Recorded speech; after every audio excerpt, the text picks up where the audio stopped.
Hi, everyone. It's so great to be here. Thank you so much for ending your lunch early to come and hear about some blockchain tech. So I'm Jessi Baker. I'm into discovering how products are made. I'm into Web 3.0, literally the next web, and future technologies associated with that. And I'm really into building systems for positive social and environmental impact. My talk today is a bit of an intersection of the three of those things. We're going to talk a bit about some of the problems with trying to design solutions in that space, and also get practical and show you what we're doing at Provenance to try and build on those three topics. So really, my talk is all about how can technology empower us to be citizens and not consumers. So it's the intersection of three things. What we buy, how things are made, how they're sold, how they're disposed is, we all know, causing huge havoc in the planet, contributing to climate change, contributing to some of the worst human rights abuses going on today. That's all happening in the supply chains of the stuff we buy. On the bright side, there's some new technologies, which you've been hearing about all morning on this stage and throughout the whole conference here. And my particular focus is on blockchain tech, because I believe it's a really exciting exponential technology to tackle some of those challenges. And for me, those two things intersecting has the potential to create a fair, sustainable future for products and supply chains. So let me tell you a bit about what I'm doing and what Provenance is. Provenance has a very simple vision in that we believe the future is transparent. Bit like this gang. We think that brands need to tell us what's going on in supply chains and what the impact is behind products, so that when you spend your money votes at the supermarket or on e-com, you can actually invest in stuff that matches your values and your vision for the planet. So our vision is very simple. We believe new technology can help us to one day have that every great product comes with information about who made it, where, from what. Actually, quite a simple idea. Like, why shouldn't we have access to that information when we're buying products? And this is really our vision for Provenance, to help power that future. So why? Why do we think transparency is so important? Because transparency in itself is not a solution, right? But it's because some of the gravest types of exploitation of people and planet are happening in opaque supply chains, in those shady corners that nobody can see. That's where a lot of the atrocities are happening. Also, if materials are unknown, you don't know what it is, you don't know what it's valued at, it gets wasted. And today, quite frankly, when we buy products, we're just looking at price, at function, and looks, and we completely ignore things that are actually very important to us outside of our e-commerce and shopping experiences, like what's actually happening in the supply chain and what impact it has on people and planet. So Provenance, we're a tech company, so my background's in software, product design and development, and we're a team of about 30 people based in London, dedicated to building software for social good with a focus on enabling great brands to make their supply chains transparent in order to build brand trust and essentially create a new way of competing in the market where we're looking at impact and true stories rather than just price and advertising. And we've done pretty well. So today we have 300 businesses that use our software service, from small breweries in rural parts of the world all the way up to some of the largest brands that we work with today. And they all operate using our software service, which is not all blockchain tech. We also help brands just open data, open information about their supply chains, show photos of factories and farms, which is just using normal tech, just open data sets. But we also help brands to create integrity, support their claims through evidence and verification, store that information on a blockchain, and not only do that for themselves, but also cascade that up the supply chain so that we can get more integrity and information about where products have come from.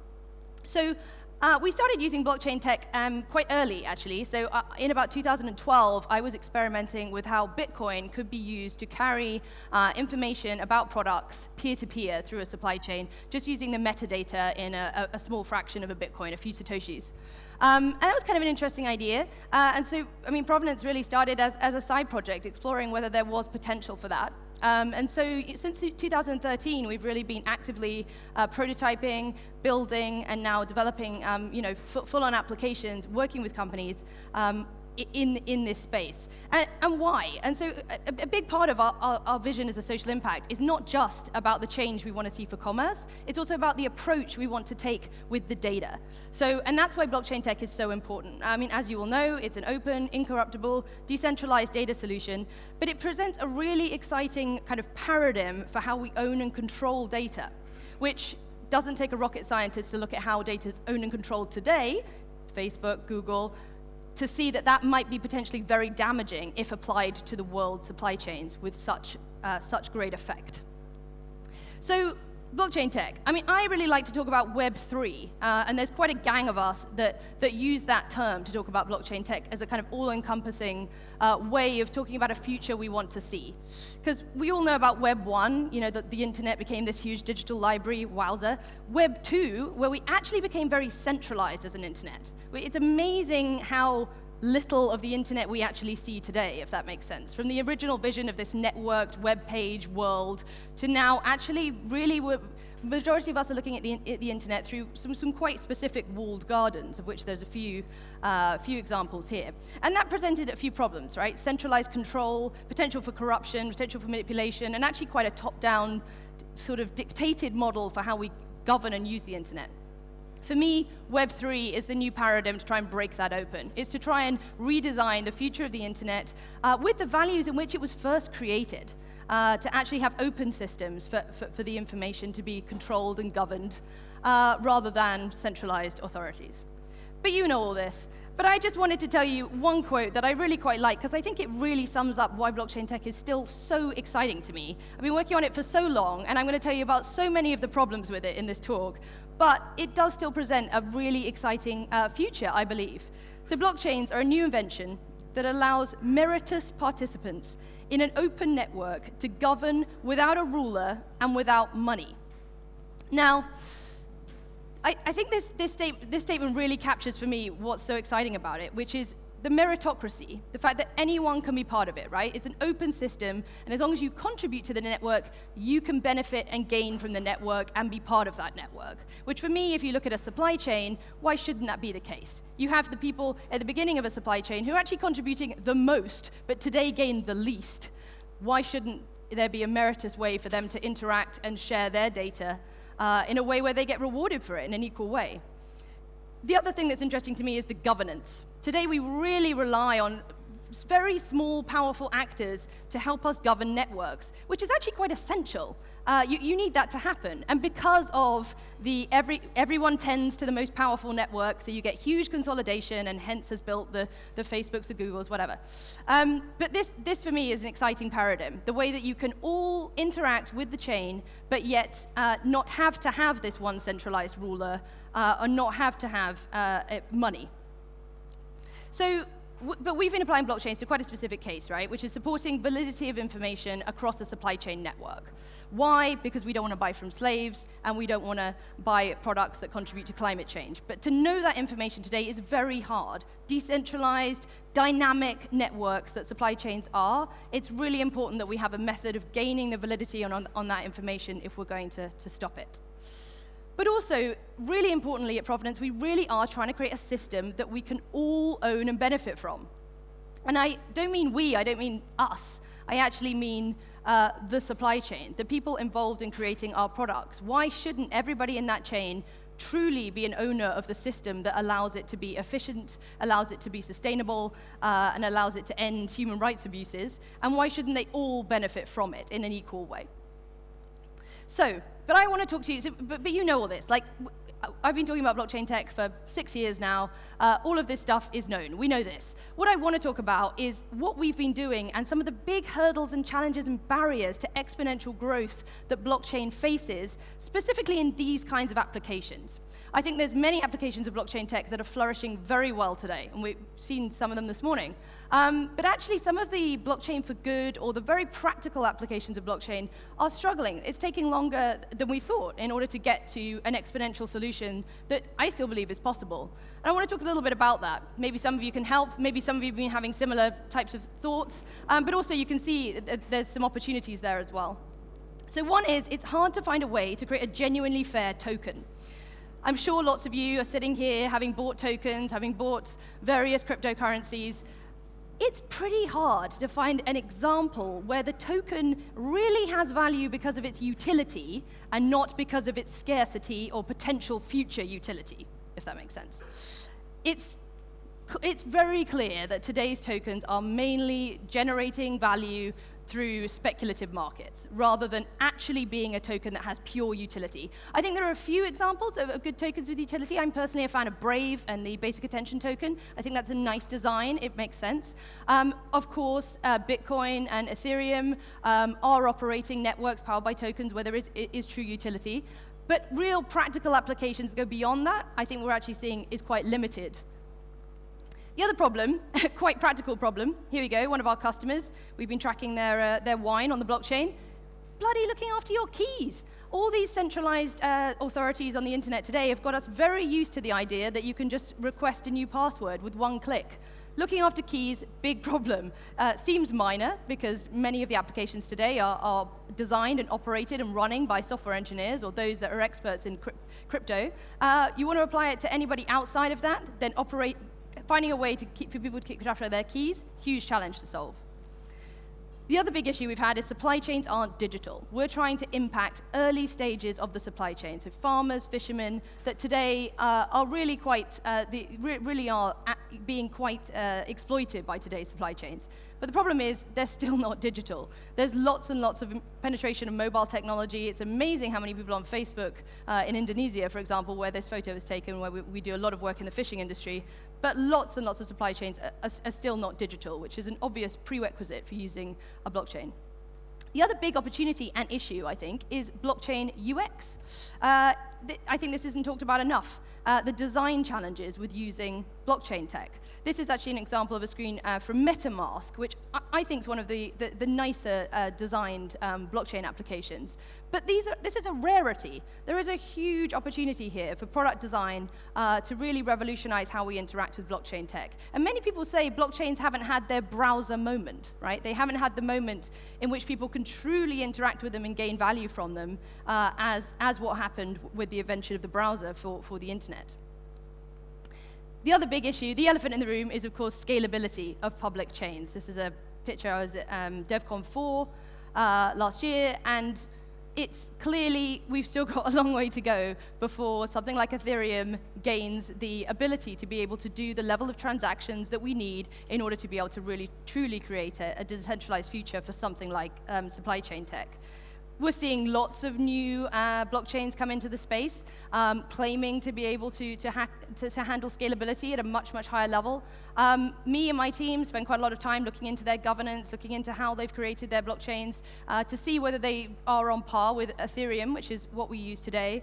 And the reality is, I don't think they are. I think lots of people are trying to cut corners, which is what is a really, really difficult problem, which is to truly how to scale a fully decentralized open network with maintaining the same level of security. Incredibly difficult. I think the team at Ethereum and related companies are doing an incredible job to try and further that, and helped us, quite frankly, shift from what is a very inefficient system today.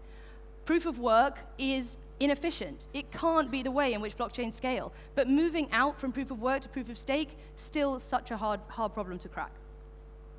The other issue in blockchain tech is how to avoid the garbage in, garbage out problem. So we do a lot of work on this, and we've got a big experiment happening where we're looking at how we can use token-created registries in order to create reputation systems that could help govern supply chain blockchain applications. But they're still very nascent. And actually, we're seeing a lot of the data we are inputting into the blockchain come from audit records, inspection records, which are fundamentally flawed and very, very difficult to scale.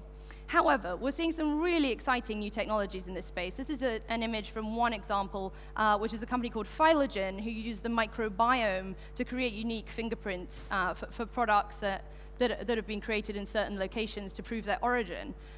So we can use that data and couple together with that fingerprint in order to create a way of joining digital and physical in a robust way to prove origin. But this is just, still very early, nascent technology. So in my last 5 minutes, I'd like to just tell you a little bit about a practical application that we've been working on at Provenance, which is using our tech in order to help create a tech-powered circular economy. We've done a lot of work in food supply chains, helping make them transparent, actually exposing a lot of waste in that process. And increasingly now, we're starting to work in non-consumables, so fashion, fashion and things like furniture, and in this case, actually, we're working in the carpet industry.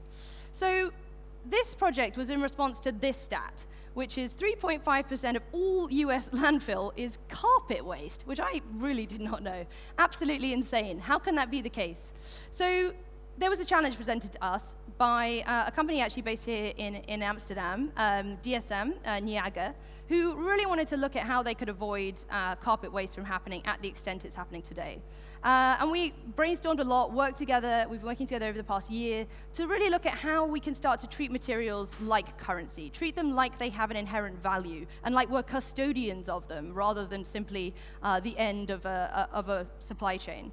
So this was an interesting idea and led to several experiments and lots of work with us looking at how you can create a link between tokens and blockchain tech and something like a carpet material, which sounds insane, but produced some really interesting results.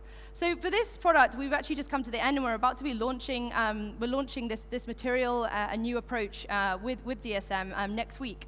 And they've created a passport using our tech for every single carpet they sell. And what's exciting is it not only comes with its full transparent supply chain and the full chain of custody, but it also, you can see the exact chemical composition of the material. You can see when it was created, how, all the different processes it went through, which is all the information you need at the end of the supply chain when that carpet is done dusted before it goes into landfill. Save it from that, but you've got all of the information you need in which to recycle that or upcycle it or turn it into a new thing. These guys, quite frankly, just want to close the loop. They want those materials to have value. They want to imbue the value and make sure it's very clear at the end of the life cycle, so they can themselves absorb it back into the company, recycle it, and turn it into the next thing, a carpet or not. But they're also practicing radical transparency, which I really like. I think we talk a lot about trust in brands, and there was quite a few talks yesterday that was focused on how important brand trust is and how that's moving into forming movements, and brand trust is gaining traction with influencers. I personally think when you're talking about the stuff we are, which is impact in the supply chain, trusting a brand is very difficult. Many brands have no idea what's going on in their supply chains and are actually hiding behind a logo that's built trust for many, many years. At Provenance, we actually believe in radical transparency. It's time for these brands to open up this information and show us so that we can then retrust them again. And so with DSM and this project, we've been working on that. For example, showing things like exactly the energy that was used to create this product and proving that it was indeed renewable. For me, this is all a step into them not only being transparent, but being accountable. And for me, accountability in supply chains is one of the key ingredients to how we're going to create the change we want to see. So this is a snapshot of some of the work we've been doing at Provenance with the vision of helping technology empower us to be citizens and not consumers. And as you can see, we're still at the very beginning. There's still a lot of work to be done on advancing blockchain tech for practical applications, huge efforts still to be made in terms of scalability, linking digital with physical, trying to create tokens with real utility. And we're still excited by that challenge and believe it's still the critical key to creating exponential change. I think one thing you can do today to help us on our mission and join in with the movement is to just join in the transparency movement. Demand to know more from brands. Demand to know where your products come from, who created them, the impact they have. Because at the end of the day, every time we buy a product, we're voting for a way we want the world to be. Thank you very much.